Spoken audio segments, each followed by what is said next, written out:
Արցախի Հանրապետության մեծարգո նախագահ, Հայաստանի և Արցախի ազգային ժողովի մեծարգո նախագահներ, Անվտանգության խորհրդի հարգելի անդամներ։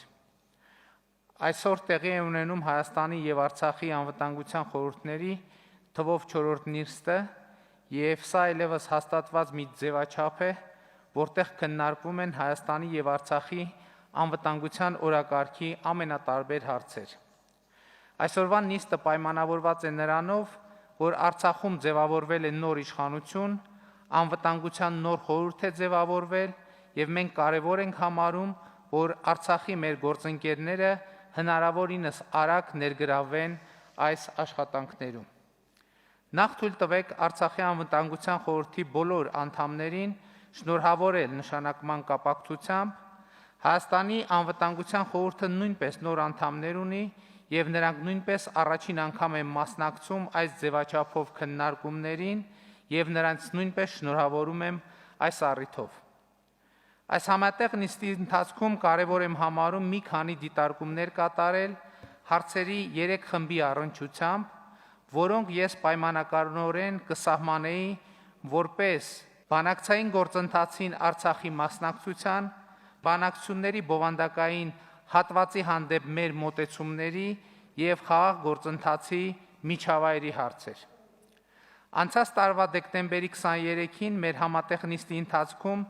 ես առանձնահատուկ կարևորեցի Արցախում անցկացվելիք համապետական ընտրությունները։ Արցախում կայացած ընտրությունները հետապնդում էին 3 առաջնահերթ նպատակ։ Առաջին, հնարավորություն տալ Արցախի ժողովուրդը մարդու իրավունքների իրացմամբ ընտրել այն իշխանություններին, որոնք կկազմակերպեն երկրի քաղաքական և հասարակական կյանքը։ Երկրորդ, հնարավորություն տալ Արցախի ժողովրդին ընտրել այն իշխանություններին, որոնք պետք է ապահովեն իր անվտանգությունը։ Հայաստանի Հանրապետությունը, իհարկե, կշարունակի աջակցել Արցախի իշխանություններին, Արցախի բնակչությանը, պաշտպանելու իրենց հանձնառության մեջ, շարունակելով լինել Արցախի անվտանգության երաշխավորը։ Երրորդ, Արցախի ժողովուրդը նախագահական և խորհրդարանական ընտրությունների արդյունքում պետք է մանդատ տար իր իշխանություններին ներկայացնելու Արցախը նաև բանակցային սեղանին։ Այժմ, երբ ընտրություններն ավարտվել են, իսկ իշխանությունները ձևավորվել, պետք է փաստել, որ այս 3 նպատակները լավագույնս կատարվել են։ Մրցակցային և ժողովրդավարական ընտրությունների արդյունքում Արցախն ունի իշխանություն, որն արտահայտում է քաղաքական բարեփոխումների, տնտեսական և ենթակառուցվածքային զարգացման արցախցիների ձգտումները։ Ընտրությունների և դրան հետևած իշխանությունների կազմավորման արդյունքում Արցախում տեղի ունեցավ քաղաքական ուժերի համերաշխության և համախմբման կարևորագույն գործընթաց, ինչը վստահ եմ առավել ամրապնդեց Արցախի անվտանգությունը։ Վերջապես, ընտրություններն ընդգծեցին Արցախի ժողովրդի և նրա կողմից ընտրված իշխանության դերը խաղաղ կարգավորման գործընթացում։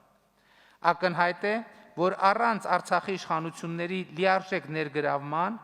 բանակցային գործընթացում չի կարող լինել էական առաջընթաց, քանի որ յուրաքանչյուր առաջընթացի համար անհրաժեշտ են կարևորագույն պայմանավորվածությունների ձեռքբերման և իրացման կարողություն, և այստեղ է, որ Արցախի իշխանությունների ստացած ժողովրդական մանդատը անփոխարինելի է։ Արցախի իշխանությունների ներգրավումը բանակցությունների բովանդակային հարցերում օբյեկտիվ անհրաժեշտություն է, որից խուսափելը առավել կձգձգի առանց այն էլ ձգձգված հակամարտությունը։ Ակնհայտ է, որ հակամարտության կողմերը ունեն իրարամերժ դիրքորոշումներ առանցքային մի շարք հարցերում, և եթե անկեղծ լինենք, ապա շատ ավելի հեշտ է ասել, որ հարցերում համաձայն չենք Ադրբեջանի հետ, քան որ հարցերում կարող ենք համաձայնության հասնել։ Նման իրավիճակն առերևույթ ունի բազմաթիվ պատճառներ, բայց եթե մի պահ փորձենք դրանք ընդհանրացնել, ապա ակնհայտ է դառնում, որ մենք բախվում ենք 2 հիմնական խնդրի։ Առաջին խնդիրը արդեն նշեցի, այն վերաբերվում է Արցախի իշխանությունների հետ բանակցելու Ադրբեջանի ներկայիս իշխանությունների դժկամության հետ։ Ինչու եմ շեշտում ներկայիս, որովհետև այս դահլիճում կան մարդիկ, որոնք ոչ միայն բանակցել, այլև փաստաթղթեր են ստորագրել Ադրբեջանի նախկին, ավելի ճիշտ այն ժամանակվա իշխանությունների հետ, ընդ որում նաև Հեյդար Ալիևի նախագահության շրջանում։ Երկրորդ, Ադրբեջանը չի հրաժարվում առավելապաշտական կեցվածքից և դիտարկում է խաղաղ գործընթացը որպես իր բոլոր պահանջների աստիճանական կատարման միջոց։ Այսինքն ոչ թե փոխզիջման հասնելու միջոց, այլ իր բոլոր պահանջների կատարման աստիճանական կատարման միջոց։ Այդպես չի լինում և չի լինելու, բանակցային գործընթացը մեկ կամ երկու ընդմիջում ունեցող պատվերով համերգ չէ։ Խաղաղությունը ենթադրում է փոխզիջման հասնելու պատրաստակամություն և համապարփակ լուծումներ։ Հենց այդ պատրաստակամությունը նկատի ունենալով, ես առաջ էի քաշել այն բանաձևը, որի համաձայն Արցախի հարցի որևէ լուծում պետք է ընդունելի լինի Ղարաբաղի ժողովրդի համար, Հայաստանի ժողովրդի համար և Ադրբեջանի ժողովրդի համար։ Այս բանաձևը ոչ այլ ինչ է, քան փոխզիջման հնարավորությունը ընդունելու առաջարկ։ Կրկնում եմ, հնարավորությունը ընդունելու առաջարկ, այլ ոչ թե կոնկրետ փոխզիջման ընդունում, որը դեռևս հեռու է ձևավորված լինելուց իմ նշած պատճառներով։ Չընդունելով իմ առաջարկը, Ադրբեջանի նախագահը չի ընդունում ընդհանրապես որևէ փոխզիջման հնարավորություն։ Եվ ուրեմն ակնհայտ է, որ մենք չենք կարող նման մոտեցումներով ակնկալել բանակցային գործընթացում իրական առաջընթաց, հատկապես երբ դրանք ուղեկցվում են պատերազմի սպառնալիքներով կամ հայ ժողովրդի հանդեպ տարածքային կամ պատմական ուղղակի կամ անուղղակի պահանջներով։ Ղարաբաղյան հակամարտությունը անժամկետ հայ-ադրբեջանական լայնածավալ թշնամության վերածելու փորձերը, որտեղ մեր ժողովուրդները միմյանցից կվիճարկեն ամեն ինչ, անցյալը, ներկան, ապագան և ողջ տարածաշրջանը, վստահ եմ չի բխում ոչ հայ, ոչ էլ ադրբեջանցի ժողովրդի շահերից։ Մարդու իրավունքների եվրոպական դատարանի Ռամիլ Սաֆարովի գործով դատավճիռը հստակ արձանագրեց և դատապարտեց Ադրբեջանում հայերի հանդեպ ատելության հողի վրա կատարվող հանցանքների խրախուսումը։ Այս դատավճիռը պետք է սահմանի հստակ կարմիր գծեր Ադրբեջանի համար, ցույց տալով, որ այդ կարմիր գծերից անդին կանգնած է ոչ միայն Հայաստանը և հայ ժողովուրդը, այլև միջազգային հանրությունը։ Քանի որ վերջին շրջանում Ադրբեջանի նախագահը սիրում է անդրադառնալ պատմությանը, ես նույնպես կուզենայի ձևակերպել իմ միտքը որոշակի պատմական օրինաչափության մատնանշմամբ։ Իր պատմության ողջ ընթացքում, վերջին 100 տարում այսինքն, Ադրբեջանը ենթարկվել է երկու մեծ փորձությունների։ 1920 թվականի ապրիլին, երբ Ադրբեջանը կորցրեց իր 2 տարի առաջ ձեռք բերած պետականությունը, և 1993 թվականի հունիսին, երբ Ադրբեջանը վերստին մոտեցել էր 2 տարի առաջ ձեռք բերված պետականության կորստի եզրագծին, ինչի մասին մեզ այսօր հիշեցնում է ադրբեջանցիների ազգային փրկության օրվա գոյությունը, որի հերթական տարեդարձը ի դեպ նշվեց օրեր առաջ։ Ադրբեջանի պետականության համար այս երկու փորձությունները պայմանավորված էին թե 1920 և թե 1991 թվականին Արցախի դեմ սանձազերծած պատերազմով։ Պարզ է, որ թե 1920 և թե 1990-ականների սկզբին Ադրբեջանը գերագնահատել էր իր կարողությունները և թերագնահատել պատերազմի կործանարար հետևանքները։ Ես հեռու եմ այն մտքից, որ ինչ վատ է Ադրբեջանին, լավ է Հայաստանին և Արցախին։ 1920 թվականի Ադրբեջանի պետականության կորուստը մեզ հայերիս ոչինչ չտվեց, և առավել կարևոր է, որ 1994 թվականին մենք, Հայաստանը և Արցախը,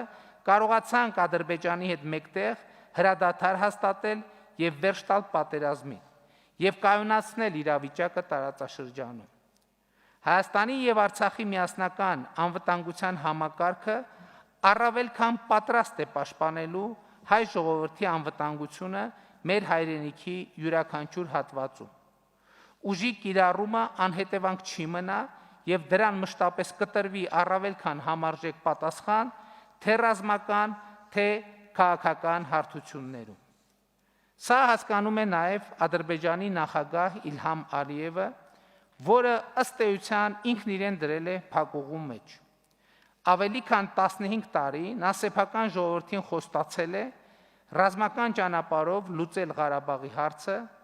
այս վերնակրի ներքո միլիարդավոր դոլարներ են ծախսվել, որոնք շատ հաճախ ուղղակի փողերի լվացման տպավորություն են գործում, որոնք ի վերջո հանգրվանում են օֆշորային գոտիների հայտնի մարդկանց պատկանող հաշիվներին։ Ու հիմա նա չի կարողանում սեփական ժողովրդին բացատրել, թե ինչու է իրականությունը այնպիսին, ինչպիսին կա։ Նա հասկանում է, որ իր հնարավոր արկածախնդրությունը անդառնալի ավերածություններ կբերի ոչ միայն Ադրբեջանի, այլև կկազմաքանդի իր հակաժողովրդական իշխանությունը։ Ու մարդկանց ուշադրությունը շեղելու համար նա այս փակուղուց դուրս գալու համար բարձրացնում է իր հայտարարությունների ջերմաստիճանը եւ ընդգրկումը անցյալի ձախողումները փորձելով կոմպենսացնել ապագային վերաբերյալ նոր ու ավելի անհեթեթ խոստումներով։ Վերջերս էլ Ադրբեջանի հատուկ ծառայությունների ուղղորդմամբ այսպես կոչված Արևմտյան Ադրբեջան նախաձեռնություն են ստեղծել նկատի ունենալով Հայաստանի Հանրապետությունը։ Սրանով Ադրբեջանի վարած տարածաշրջանային քաղաքականությունը ավելի ամբողջական է դառնում եւ Արևմտյան Ադրբեջանի անհեթեթ նախաձեռնությունը եկավ լրացնելու այսպես կոչված հարավային, հյուսիսային, հյուսիս-արևմտյան ադրբեջանների զավեշտալի շարքը, ընդգծելով Ադրբեջանի ապակայունացնող նկրտումները ողջ տարածաշրջանի համատեքստում։ Բայց ես ուզում եմ հենց այս իմաստով ընդգծել, որ մենք խոսելով Ղարաբաղյան հակամարտության գոտում կայունության մասին, անվտանգության մասին, ըստ էության խոսում ենք մեր ողջ տարածաշրջանի անվտանգության եւ կայունության մասին, եւ այս առումով Հայաստանը դառնում է ոչ միայն Ղարաբաղյան հակամարտության գոտու, այլև մեր ողջ տարածաշրջանի անվտանգության երաշխավոր։ Եվ այս առումով կարծում եմ մենք պետք է առանձնահատուկ պատասխանատվությամբ վերաբերվենք մեր այս տարածաշրջանային դերին եւ լինենք ուժեղ, ամուր, բայց եւ չտրվենք անիմաստ եւ անհեթեթ սադրանքների։ Առավել ևս այժմ, երբ մեր հասարակությունները պայքարում են գլոբալ մարտահրավերի, նոր կորոնավիրուսի համավարակի դեմ, մենք պետք է կոչ անենք զերծ մնալ թշնամական գործողությունների քարոզից։ Ուզենք թե չուզենք, պատմությունը եւ աշխարհագրությունը մեզ դարձրել է հարևաններ, եւ մենք պետք է ելնենք այն պարզ ճշմարտությունից, որ մեր ժողովուրդները իրավահավասար են, չեն կարող լինել մեկը մյուսի տիրապետության ներքո եւ պետք է տնօրինեն իրենց ճակատագիրը իրենց կամքի ինքնորոշման իրավունքի համաձայն։ Այս իրավահավասարության ընդունումը մեծապես կնպաստի մեր ժողովուրդներին խաղաղության նախապատրաստմանը եւ մեր տարածաշրջանի երկարաժամկետ եւ կայուն զարգացման հուսալի հիմքեր կդնի։ Շնորհակալ եմ։